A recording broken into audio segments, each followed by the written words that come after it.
Bismillahirrahmanirrahim. Alhamdulillahilladzi hadana lisabilil huda wa ma kunna linahtadiya laula an hadanallahu jalla wa ala.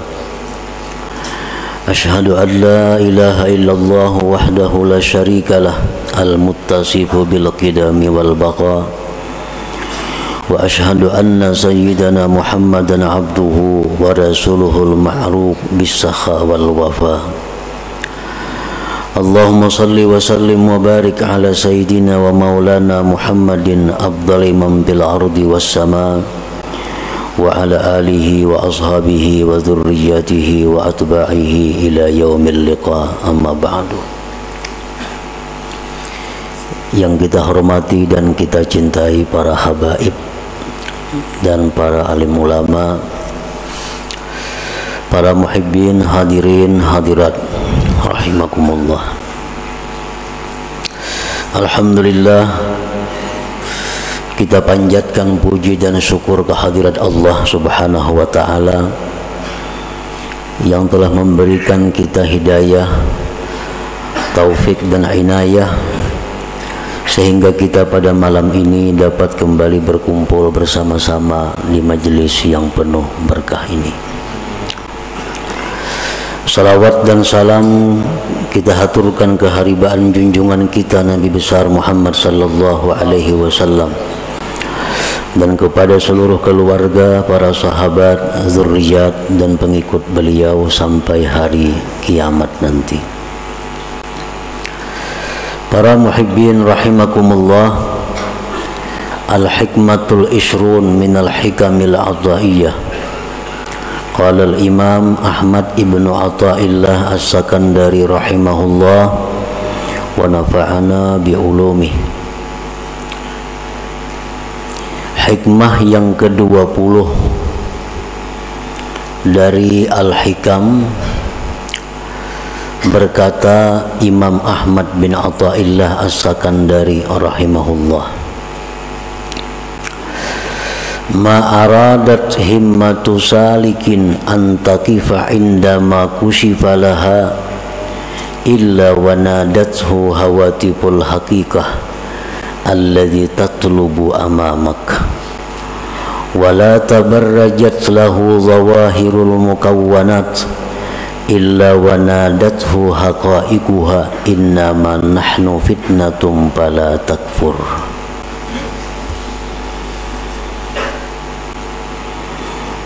Arti terjemah dari hikmah yang ke-20 adalah tidak menghendaki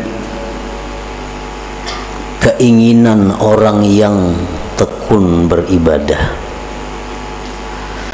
bahwa berhenti dia ketika dibukakan baginya,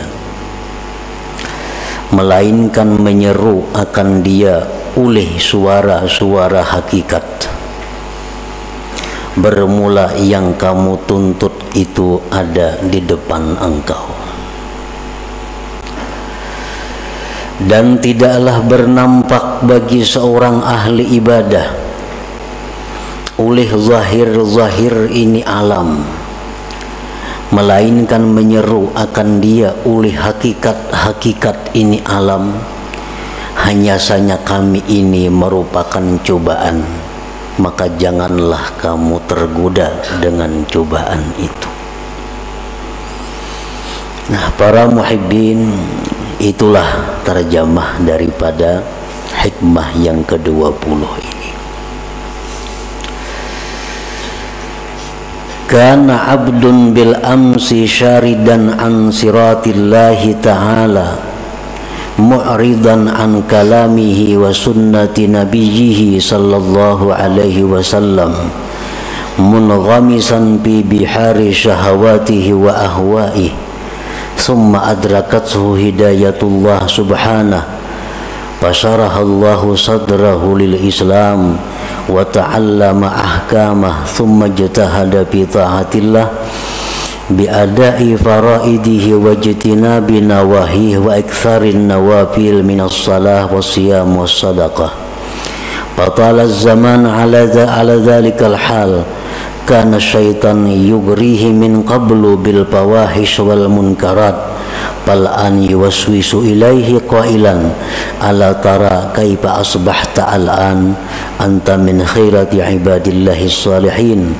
tata'allamu ahkamahu wa tuaddi faraidahu wa tajtanibu nawahiyahu wa tuksirun nawafil wa tashabul ulama qad asbahta min awliyaillahil muqarrabin. فإذا ركن إلى هذا الوسواس وتشرب هذا الإيهاء إلى اليقين من نفسه عاد إلى أقبح مما كان عليه سابقا.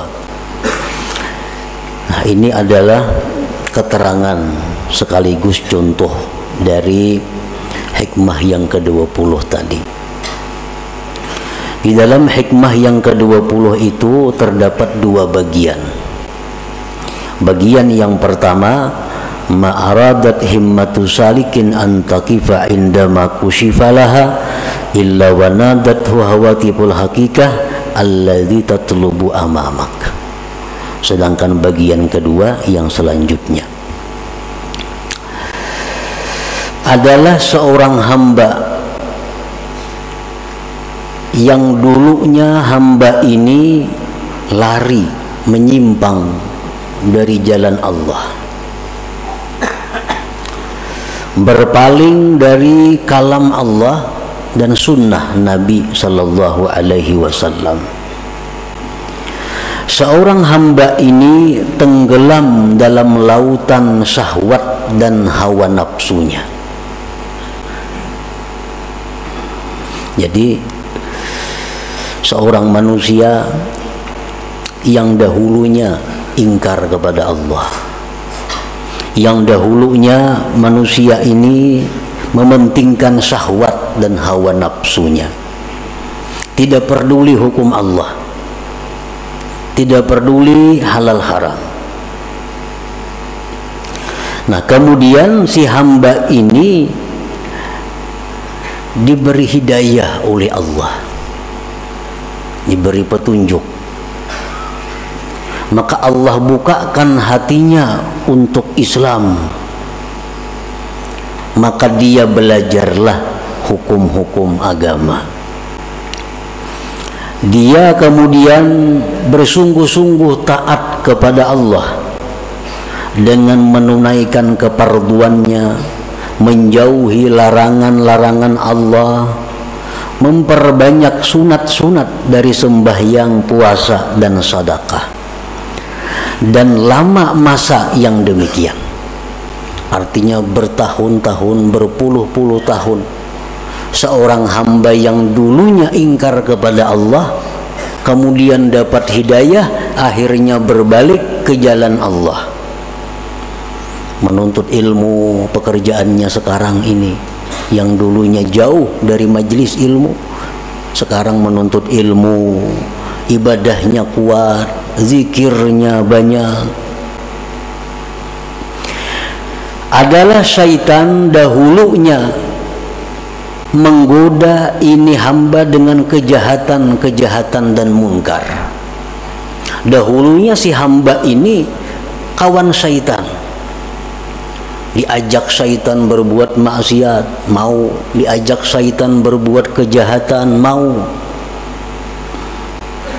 Setelah dapat hidayah Allah, maka hamba ini telah berbalik menjadi hamba yang taat, tekun ibadahnya. Nah, sesudah hamba tadi tekun dalam ibadah, sungguh dalam menuntut ilmu, syaitan itu menggoda lagi kepada hamba ini. Tapi godaannya bukan seperti dulu, mari minum arak, mari berjudi, mari berzina, mari melakukan riba. Itu godaan dahulu, kada mampan lagi. Karena ini orang sudah dapat hidayah dari Allah, sudah menuntut ilmu, sudah rajin ibadah. Nah, syaitan itu menggoda dia. Dengan apa godaan syaitan? Ala tara kaifa asbahta al'an. Oh si fulan, ya syaitan, apakah tidak kau lihat diri engkau sekarang ini? Engkau sekarang termasuk hamba Allah yang pilihan. Nah, engkau sekarang sudah masuk dalam hamba Allah yang pilihan.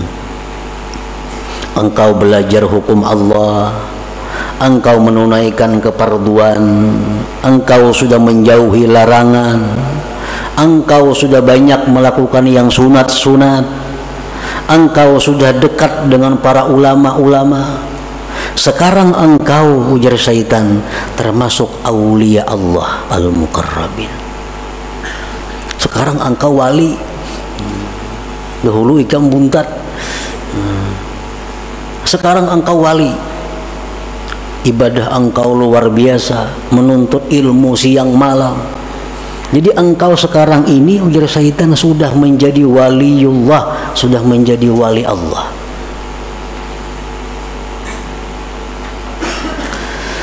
Nah, apabila si hamba ini setuju dengan bisikan syaitan itu, ya syaitan ikam ni wali, diterimanya itu, oh, cocok aja aku wali, soalnya wah ini aku sudah belajar siang malam, zikir 10.000, salawat 10.000, cocok aja aku wali. Nah, wa tasharraba hadzal iha ilal yakin, dan masuk ini bisikan kepada yakin. Akhirnya dia yakin, wah aku ini besar bujur-bujur wali. Ada ila akbaha mimma kana alaihi sabiqa, maka dia ini hamba kembali kepada sesuatu yang lebih jahat daripada dahulunya. Nah, lebih jahat daripada dahulunya di sisi Allah Subhanahu wa ta'ala tentunya.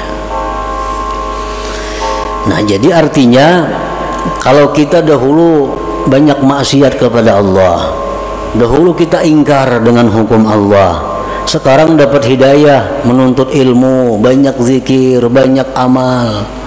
Setelah itu kita merasa bahwa diri kita ini adalah kekasih Allah, diri kita ini orang yang dekat kepada Allah, kita meyakini demikian.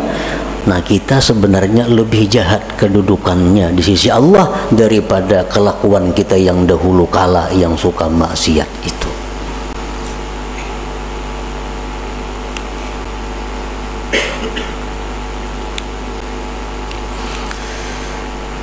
Itulah yang dikhawatirkan oleh Rasulullah sallallahu alaihi wasallam.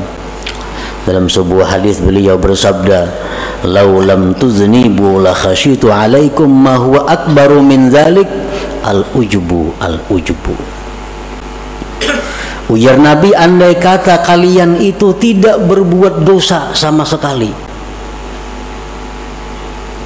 aku sungguh takut kepada kalian akan jatuh dalam dosa yang lebih besar, yaitu dosa sifat ujub.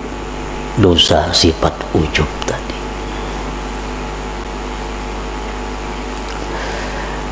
Sayyidatina Aisyah radhiyallahu anha, beliau ditanya, mata yakunur rajul musi'a? Qalat idza zanna annahu muhsin. Kapan seseorang itu dikatakan jahat di sisi Allah? Ujar Aisyah menjawab, bila mana dia sudah menyangka dirinya baik. Bila mana kita menyangka diri kita ini sudah baik, berarti kita orang yang jahat di sisi Allah Subhanahu wa ta'ala. Nah, ini keterangan daripada bagian yang pertama daripada hikmah yang ke-20 tadi. Nah, para muhibbin rahimakumullah, jadi syaitan ini, ujar para ahli suluk, mengatakan selalu berusaha menggoda kita sampai kepada tahapan-tahapan yang ke-7, baru syaitan itu berakhir menggoda kita. Sampai 7 tingkat keadaan-keadaan kita, syaitan selalu membisik kepada kita agar kita gugur, agar kita terjatuh ke dalam jurang yang hina. Nah, untuk menghindari, menjaga keselamatan dari godaan-godaan syaitan yang 7 tingkat itu, 3 hal yang kita perlukan. Pertama, ilmu yang pertama. Yang kedua, doa kepada Allah agar dipelihara. Yang ketiga, kawan yang baik. Nah, 3 macam itu kalau kita ingin selamat. Para muhibbin rahimakumullah, apa yang 7 itu? Dalam tahapan pertama, syaitan itu mengajak kita dengan ajakan ukfur, kafirlah engkau. Icam jaka kafir, nyaman kada besembayangan, kada berpuasaan, kada berzakat, kada istilah perjinahan, kafir. Nah, mungkin ajakan ini tidak ditujukan syaitan kepada kita, karena kita insya Allah kada mungkin hakun bakapir. Ada bisikan nyuruh kafir, bakapir lah, insya Allah kada. Tapi untuk orang-orang yang tertentu bisa terperdaya dengan ajakan ukfur ini. Nah, kalau syaitan itu mengajak kita kepada ukfur, kafirlah kamu kepada Allah, ilmu yang kita perlukan untuk mengatasi ini adalah firman Allah, wa ma liya la a'budul ladzi fatarani. Tidak ada alasan, wahai syaitan, untuk tidak menyembah Tuhan yang menciptakan aku. Kalau engkau mengajak aku kepada kafir, wahai syaitan, aku tidak ada alasan untuk tidak menyembah Tuhan yang menciptakan aku. Selamat kita. Kada hakun bakafir, dibawai kafir kada mau. Lalu dalam tahapan yang kedua, syaitan mengajak kita, membisik kepada kita, la tuti' rabbak, la tuti' rabbak. Kalau ikam sudah Islam, ya syaitan, ikam kada perlu taat lawan Tuhan, karena ikam sudah Islam, kada perlu taat kepada Tuhan, kada perlu sembahyang, kada perlu puasa, kada perlu zikir, karena orang Islam itu sudah selamat. Menghadapi ajakan ini, kita mesti ada ilmunya. Dengan ilmu bahwa, wahai syaitan, aku kada kawa kada taat lawan Tuhan, kada kawa kada sembahyang, kada kawa kada beribadah, karena itu bekalku hari kiamat. Nah, hari kiamat tuh aku perlu bekal. Bukan hanya Islam bekalku, tapi sembahyang, puasa, zakat, sembahyang sunat ini. Artinya syaitan itu kada ada membisiki kita, pang, kamu jangan sembahyang lah, kada ada pembisikan itu. Cuman dalam hati kita nih ada, dalam diri kita ada muncul asa kada hendak sembahyang.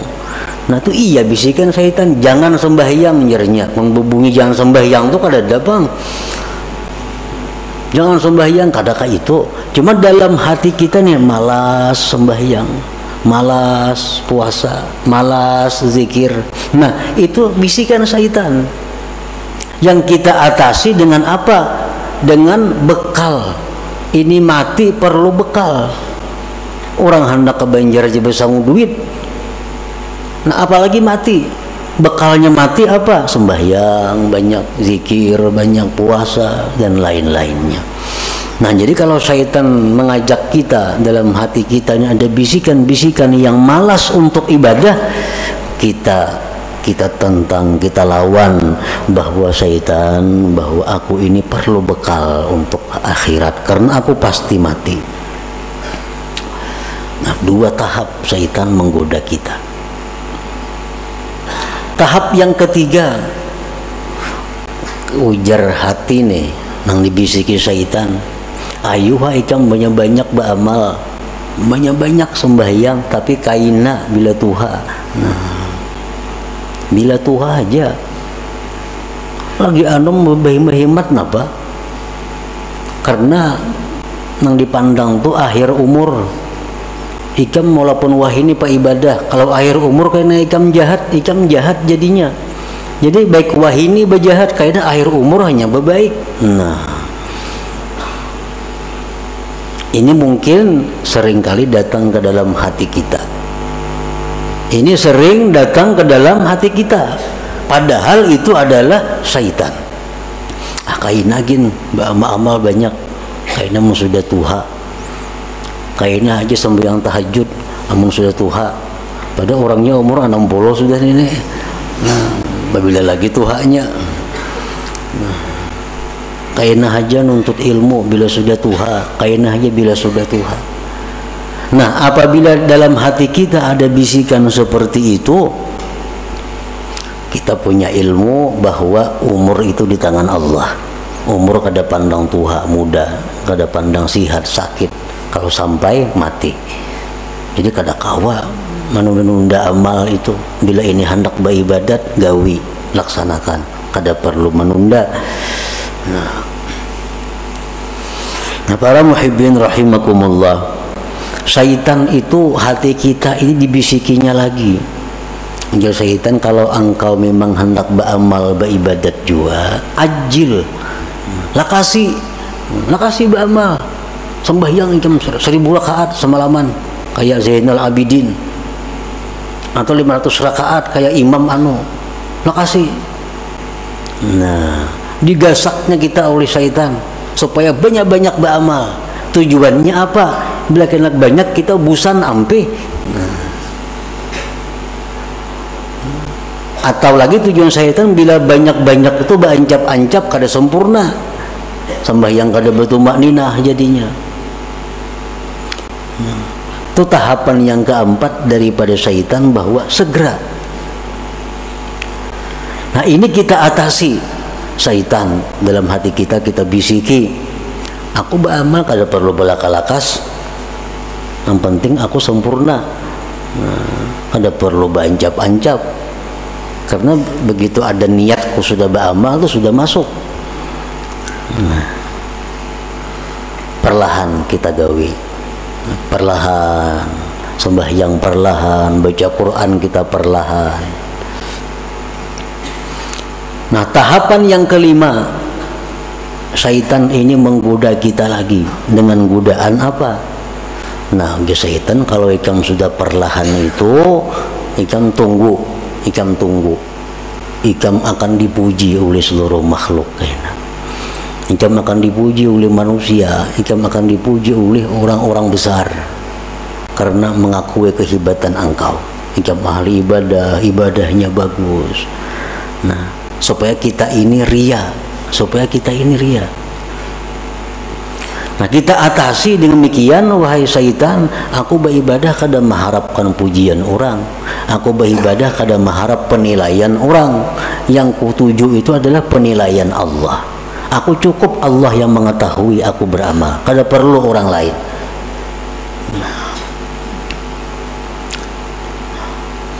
Terus kita beramal kepada Allah, beribadah. Nah, yang keenam ini, ujar syaitan, kalau ikam itu beramal sudah mengharap Allah, sudah ikhlas, nah itu ngarannya ikam bujur-bujur wali. Nah, itu orang wali. Ini yang dimaksud dengan hikmah yang ke-20 ini. Ma'aradat himmatu salikin antaqifa indama kusifalaha illa wanadatu hawatibul hakikah alla yatlubu amamaka. Nah, sekarang engkau sudah wali di syaitan. Ikam beramal perlahan, teratur, ikam mengharapkan sudah karena Allah. Ikam sekarang sudah waliullah. Nah, bila kita ma'asisi itu, bila kita membujuri ampun syaitan yang mengatakan bahwa kita ini sudah wali, nah disitulah kita hancur. Nah, disitulah kita terjatuh lebih dalam daripada jurang yang dahulu kita berada.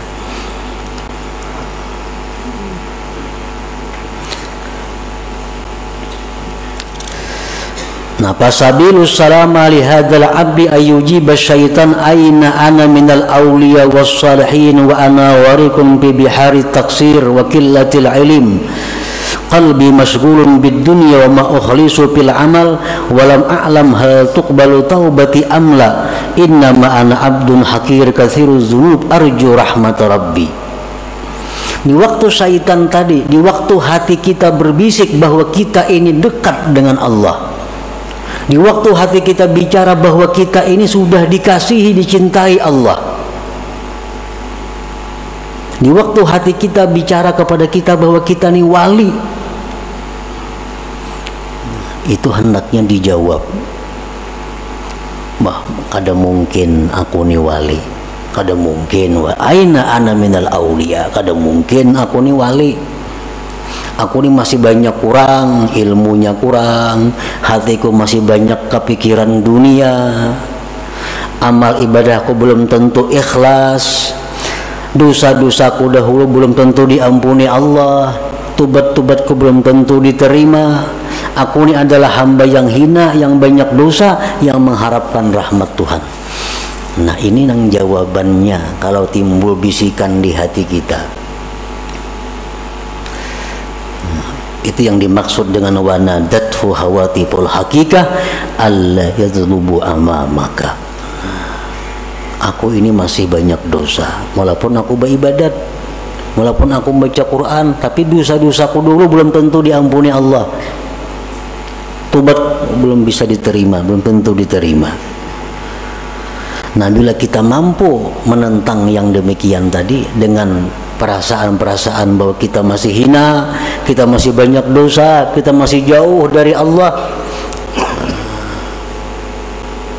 berarti kita berhasil, berarti kita selamat. Siti Aisyah tadi dikata, kapan seseorang itu dikatakan jahat di sisi Allah? Bila mana dia menganggap dirinya sudah baik. Kapan seseorang yang baik di sisi Allah? Bila mana dia masih menyangka dirinya jahat.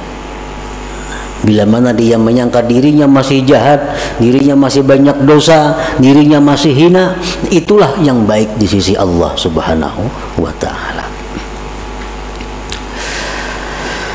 Nah, para muhibbin rahimakumullah. Jadi yang keenam tingkatannya ujub ini. Dan bisikan-bisikan itu pasti ada di dalam hati kita. Yang ketujuh itu datang lagi dalam hati kita. Sudah bagus, sudah 6 langkah syaitan menggoda kawa diatasi. Yang ketujuh, syaitan artinya bisikan hati kita. Bisikan hati kita ini berbicara, apa bahimahimat ba'amal, amun aku ni sudah takdir ke surga, pasti ke surga mati. Amun aku takdir ke neraka, pasti ke neraka. Nah, apa gunanya aku berhimat-himat nih? Nah, ini sudah ketuhukan beramal, sudah kebanyakan kitab yang dipelajari, sudah kebanyakan guru yang didengari, timbul pikiran itu. Nah, apa aku berhimat-himat beribadah? Amun aku takdir ke neraka, ya ke neraka juga mati. Amun aku takdirnya ke surga, walaupun aku maksiat, pasti ke surga juga mati. Nah, ini ada dalam hati seseorang hamba Allah. Bisikan seperti itu, walaupun kada semua orang, tapi ada dalam hati. Nah, bila demikian ada, kita jawab bahwa aku hidup mati bukan untuk surga neraka. Hidupku matiku untuk Allah. Inna salati wa nusuki wa mahyaya wa mamati lillah rabbil alamin. Pokoknya aku beribadah kepada Allah. Urusan ke neraka ke surga itu urusan Allah. Nah, bila kawa demikian, kita sudah berhasil melalui 7 tingkatan daripada godaan-godaan syaitan tadi. Nah, para muhibbin rahimakumullah, bagian yang kedua daripada hikmah yang ke-20 ini adalah as-saliku fi asna'i sulukihi katadharu lahu anwa'ul khawarik kastijabatid du'a wa iqbalil khalqi wa tawsi'ah fid dunya wal masyi 'alal ma wal ittila' ala asrarin nas fa idza rakana ila hadhihi wa lam yaj'alha fitnah ihtajaba 'anillah subhanahu wa ta'ala. Seorang yang ahli ibadah itu, di tengah-tengah perjalanannya kadang-kadang ada timbul hal-hal yang menyalahi adat. Orang-orang yang sedang tekun beribadah itu kadang-kadang di tengah jalannya diberi Allah keistimewaan. Seperti apa? Doanya dikabulkan. Ujarnya hujan hari. Ujarnya ini. Nah, itu contohnya. Seperti bisa berjalan di atas banyu umpamanya. Seperti mengetahui isi hati manusia. Nah, itu sebenarnya adalah fitnah, cobaan. Apabila seorang ahli ibadah ini senang dengan demikian, maka dia terdinding dari Allah Subhanahu wa taala. Nah, artinya apa? Ini sudah zikir banyak kepada Allah, salawat banyak, sembahyangnya banyak, semuaan banyak, ibadah-ibadahnya diberi Tuhan keistimewaan. Doanya mustajab, orang-orang datangan kepadanya. Nah, bila inya senang dengan hal-hal itu, akhirnya mengurangi ibadah-ibadahnya, berarti dia sudah terdinding daripada Allah Subhanahu wa taala. Nah, jadi di pertengahan umur di mana kita sedang tekun beribadah, itu Allah beri kita keistimewaan bahwa itu adalah fitnah, itu ujian. Bila kita pegang ujian itu, kita akan terdinding daripada Allah. Nah, orang membaca zikir, membaca beramal, amalan macam-macam dibaca, itu ngarannya salik orang yang berjalan menuju Allah. Nah, kadang-kadang kena orang ini di tengah jalannya mustajab doa. Ada orang garing ditiupnya sigar, ada orang garing diberinya banyu sigar. Akhirnya ini asik dengan itu, akhirnya jadi penambaan. Nah, pada tujuan asal untuk jadi orang yang dekat kepada Allah, zikir, baca salawat, dicoba oleh Allah dengan demikian. Ada orang minta ini sigar, ada minta ini kabul, ada minta ini berhasil. Akhirnya sibuk melayani itu. Ibadah-ibadah yang sudah dirintis tertinggalkan. Nah, ini artinya ihtajaba anillah. Jadi bila mana kita mengalami yang demikian, maka janganlah kita anggap itu satu kebanggaan, jangan kita anggap itu satu kemuliaan. Tapi innama nahnu fitnah, kami hanya cobaan.